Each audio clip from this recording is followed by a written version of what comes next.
Mr.A with another one. Post-fight recap right here on the Double RT Boxing Show. Carlos Adams defeats was it Roberto? What's his name? Roberto Alejandro Barrera. Now it was a you can see Barrera had no power to threaten him at all. So it was basically it went a 10-round decision. Adams won convincingly, and I had him sweeping all the rounds. And now they say it was a Carlos Adams came in big. He was a big dude trying to make a welterweight. He came in. This was a catchweight fight. He's a really hot. I know he's a very hot prospect. And I know he's ranked pretty good at some spots too. Where's he at? Carlos Adams. He's number. I know he's number 12 for the IBF. It'd be a nice, interesting fight because he has some good sides on him. Him and Spence be a good fight. And that's all. So he's only in the IBF. But it's funny, the WBA at 154 has him at number 5.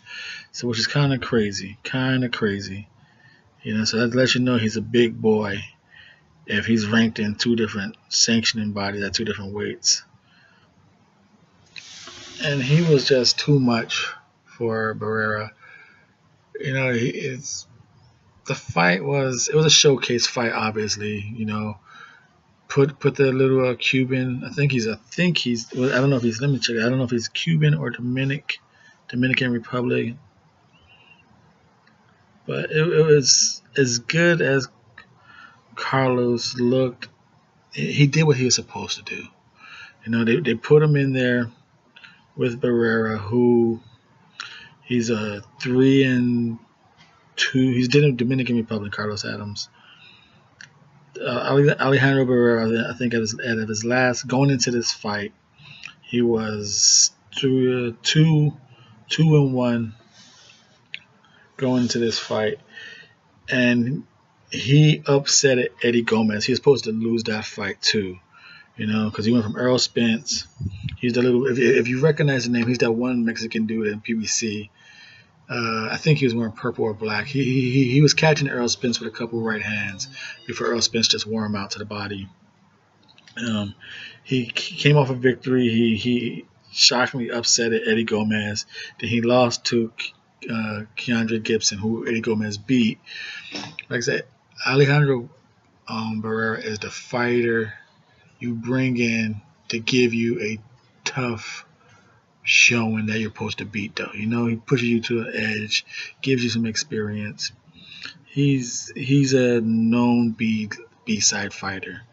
So he really had no chance to me winning this fight, with Carlos Adams being a very talked about welterweight that's on his way up. So Adams was able to hit him with the overhand rights when he wanted to, work the body. He was a bigger, stronger man.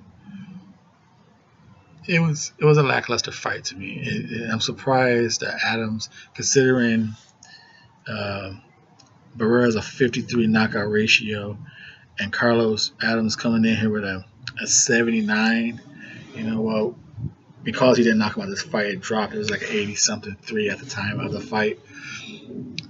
It was just a little disappointing to me. He showed all the punches, uppercuts, hooks, jabs, but it just, you can clearly see his punches were affecting Barrera.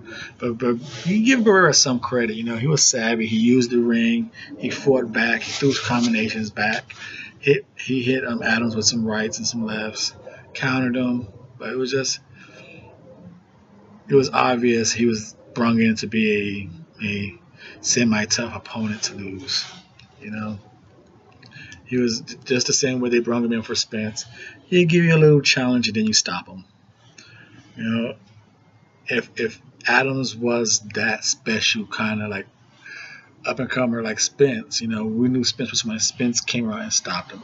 Adams should have stopped this guy. But back to the drawing boards. It was a predicted win that he should have got, and he got. You know, man. Oh, before I go, I could see that we will cover the Colin fight, but I see that he went to a decision.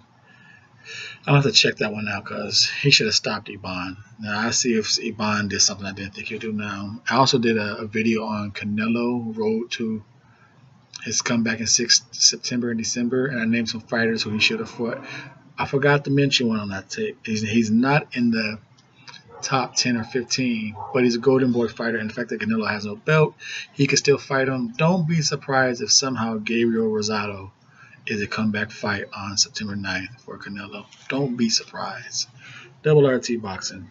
I'm your host, Mr. A.